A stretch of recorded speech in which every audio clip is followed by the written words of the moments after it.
That's one of the core, I would say, the good traits of being an appreciative practitioner, to be comfortable with not knowing, because we have to really genuinely not know the answer that someone might give us in order to be genuinely curious. What does a question do to the mind? Yes. It provokes wonder, doesn't it? And it provokes a moment of not knowing. And again, that's one of the core, I would say, the good traits of being an appreciative practitioner, to be comfortable with not knowing, because we have to really genuinely not know the answer that someone might give us in order to be genuinely curious. So we have to abandon all that inner stuff that has got the answer already prepared and sit there not knowing. But the power of not knowing is quite profound, I think. So it's like, how easy can it be? I wonder. It's like Yeah. Rumi said, uh, sell your wisdom and purchase bewilderment. Ah, really? Okay, but Something that like would be that. It's exactly. something Yeah, like that. Yeah. yeah, yeah, yeah, And I've always exactly. loved that world, that like different type of word of curiosity, of like just being in amazement of the person. Because I feel like in appreciative interviews, it opens the we space, the space between us, to a level where there's such a, I mean, in the yogic terminology, we would say Shakti, that like the space gets charged Hmm. with a rich energy where we are so curious about the person that there's like a level, like you said it before, that this positivity creates an awe of what someone else has lived through or experienced or accomplished, or how they've navigated something. Hmm. And I love how you brought in that it's not hierarchical, because you're coming from more from working within agencies and organizations where there's naturally a hierarchical structure, and how this structure of appreciative interviews deconstructs that and sparks that Yeah. curiosity or that bewilderment.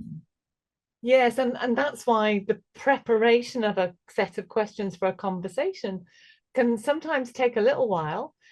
Also, Mm. why we always test it beforehand with a couple of people from the room that's going to be present, because everybody has to be able to answer the questions, regardless of length of service or position in any hierarchy that there might be. And then Mm. that means, in order also for that to really work, we need to have prepared the room, the warm-ups activities. There's a lovely Mm. example, actually, which comes from the work that Bliss Brown did in Imagine Chicago, which formed the foundation of a whole load of Imagine movements. Cities and countries across the world did this Imagine work. But she talks about in Chicago, she brought in a group of children to have conversations with a group of senior managers from the city.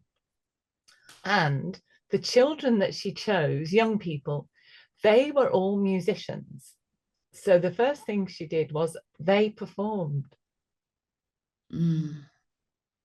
So they had already established something about themselves. And then they all had these paired conversations with these executives. That's so cool. Yeah. So there's already connection. And that kind of goes back to the Shakti and the we space. Like there's already a field of energy built for then the questions to be the container, right? Is built, and then the questions happen with Yes. the container. And the reference to strengths.